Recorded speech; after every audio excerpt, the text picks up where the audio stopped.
오랫동안 우리는 단군 할아버지의 자손이고 한민족이라는 단일민족임을 자랑스럽게 여기며 살아왔습니다. 그래서 국가의 위기가 발생할 때마다 단일민족인이 똘똘 뭉쳐야 한다는 말로 단합을 강조해 국난을 극복해내기도 했죠. 그런데 단일민족, 즉 하나의 민족이라면 그 생김새가 아주 유사하거나 적어도 비슷해야 합니다만 지금 당장 길거리를 지나다 보면 이목구비가 상당히 뚜렷한 사람을 쉽게 볼 수 있습니다. 아마 이 영상을 보는 여러분 중에도 유독 이목구비가 뚜렷한 분들은 너 혼혈이야 라는 말을 살면서 한 번쯤은 들어보셨을 텐데, 한국인 DNA와 한국인 피를 가졌는데 여러분이 혼혈일 수도 있을 가능성은 상당히 높습니다. 어찌된 일일까요? 안녕하세요, 디스멘터리입니다. 1899년 조선 땅을 처음 밟은 미국 외교관 윌리엄 프랭클린 샌즈는 1930년 조선에서의 경험을 바탕으로 극동회상 사기라는 책을 출간했습니다. 재물포항에 처음 내린 그는 한국인을 보고 항구에서 만난 조선인 중 일부는 회색과 푸른색 그리고 갈색 눈동자에 머리칼은 붉고 안색이 좋았다. 그들의 신장은 모두 180cm가 넘었다. 그들 가운데는 얇은 파란 눈을 가진 사람도 있었다고 썼습니다. 그런데 이런 평가를 내린 인물은 비단 샌즈뿐 아닙니다. 그보다 5년 앞서 재물포항에 도착한 영국인 이사벨라 버나드 비숍은 한국과 그 이웃나라들이라는 책에서 한국인은 참신한 인상을 주었다. 그들은 중국인과도 일본인과도 닮지 않은 반면에 그 두 민족보다 훨씬 잘생겼다. 한국인의 체격은 일본인보다 훨씬 좋다라고 쓰고 있습니다. 그런데 아무리 생각해봐도 이상한 일입니다. 우리가 아는 진짜 한국인 중에는 눈동자가 회색이거나 푸른색인 사람이 없고 머리칼이 붉은 사람도 없습니다. 더구나 1800년대 말이라면 먹을 것이 넉넉하지 못해 키가 180cm를 넘는다는 것을 상상할 수 없어 비숍이 체격이 훨씬 좋다고 쓴 것도 이상해 보입니다.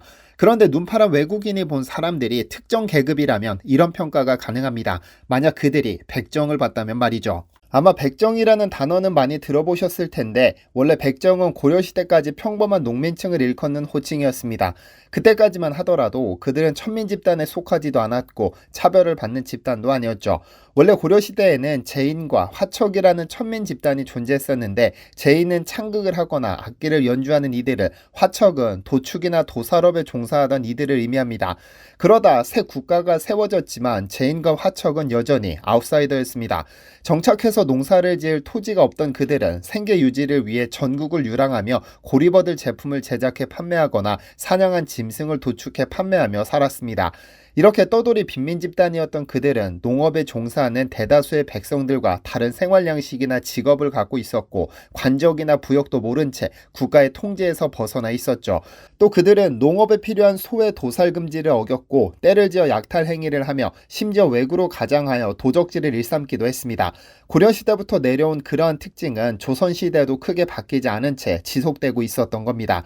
그렇기 때문에 새 왕조를 개국한 조선으로서는 일정한 직업 없이 떠돌아다니며 농사를 짓지 않고 범죄에 가담하는 제인과 화척의 문제를 해결하는 것이 하나의 과제였는데요. 이에 조선 초기 조정에서는 이들을 천민 취급하지 않고 토지를 지급해 농업을 생업으로 삼도록 하고, 그러한 이들은 신공을 면제시켜줬습니다. 그러다 1423년 10월 8일 세종은 제인과 화척의 호칭을 아예 농사를 짓는 사람이라는 의미의 백정으로 고치도록 명령했는데요. 왜냐하면 일반 백성들은 고려시대의 제인과 화척의 직업이 비천하고 호칭이 특이하다 보니 그들을 마치 이방인으로 취급해 이들과 함께 거주하거나 혼인하는 것을 꺼려했고, 이들 역시 자기들끼리의 집단 생활과 유랑 생활을 이어갔죠. 이에 세종은 제인과 화척을 백정으로 호칭하도록 해 그들에 대한 사회적 차별을 해소하고자 했던 겁니다. 하지만 이렇게 호칭을 변경하고 사회에 동화시키려는 노력에도 불구하고 그들은 여전히 예전처럼 고리버들 제품의 제조와 판매, 도축, 가죽 제품 제조와 판매, 그리고 오락 제공 같은 비천한 일에 종사했기 때문에 여전히 사회적으로 천대와 차별을 받았습니다. 그래서 조선시대의 백정은 고려시대 농민을 뜻하는 백정이 아니라 사회에서 완전히 버림받은 집단이 되었고, 백정은 노비보다 더 낮은 지위에 있었습니다. 그런데 도대체 제인과 화척, 즉 조선시대의 백정은 어떤 이들이길래 이토록 사회와 동화되지 못하고 무리에 뜬 기름처럼 겉돌 수밖에 없었던 것일까요? 왜냐면 이들은 민족이 다르기 때문입니다. 세조실록에 따르면 백정을 화척이나 제인 혹은 달단이라 부르는데 그 종류가 하나가 아니다, 본래 우리 민족이 아니다라고 쓰고 있는 바, 이들이 본래 우리 민족이 아니었음을 강조하고 있는데요. 뿐만 아니라 성종실록에는 우리나라의 제인과 백정은 그 선조가 호종이다라고 하여 제인과 백정이 호종, 즉 북방인의 후예임을 밝히고 있습니다.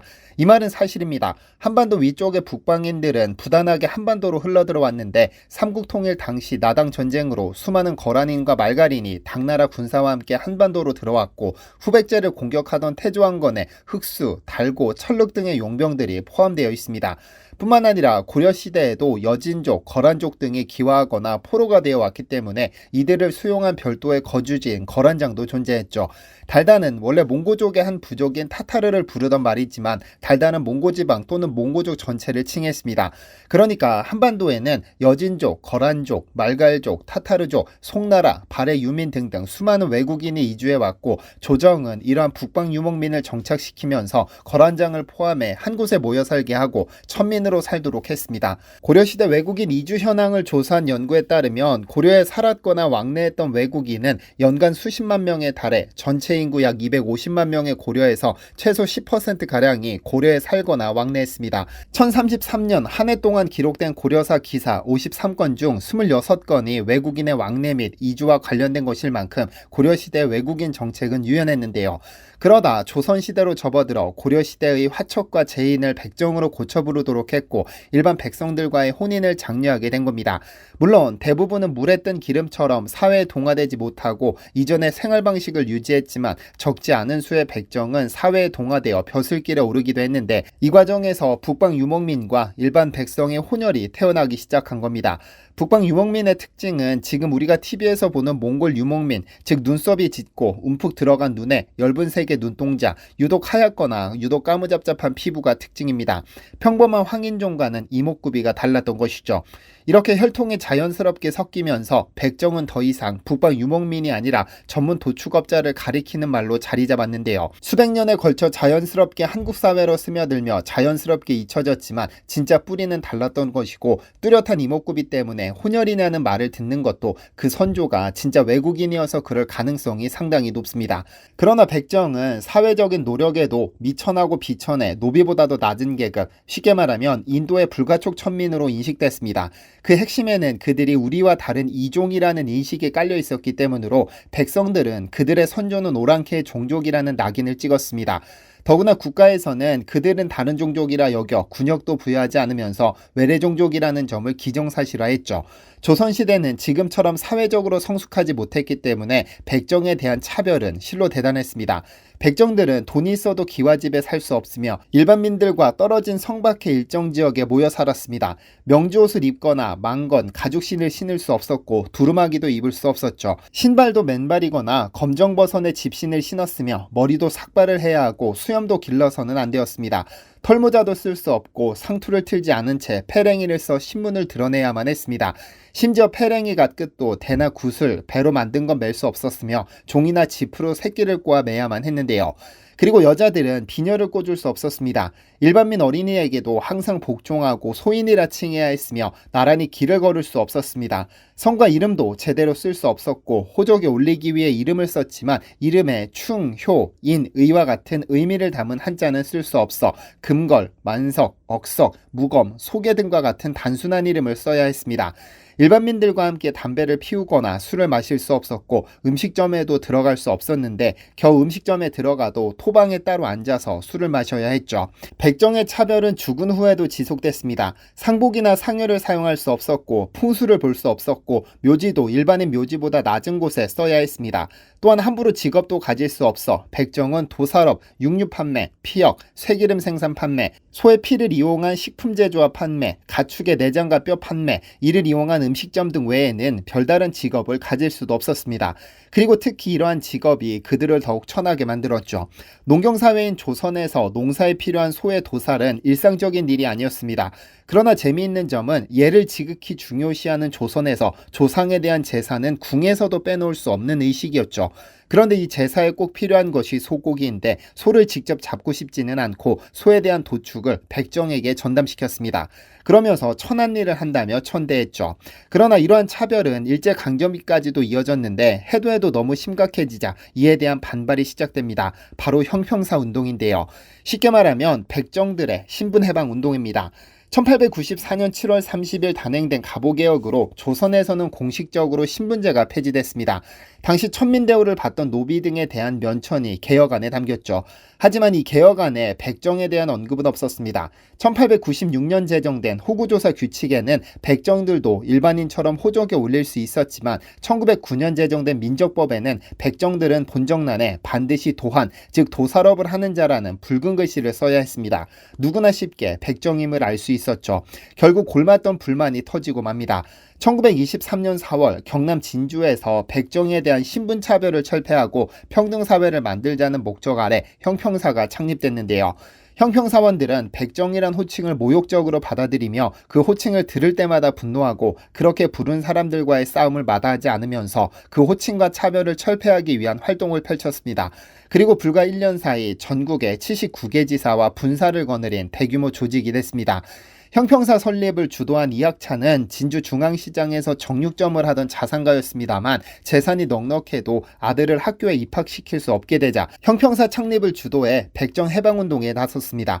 또 다른 인물로 강상호를 꼽을 수 있는데 그는 양반 신분이며 부유한 집안의 장남이었습니다.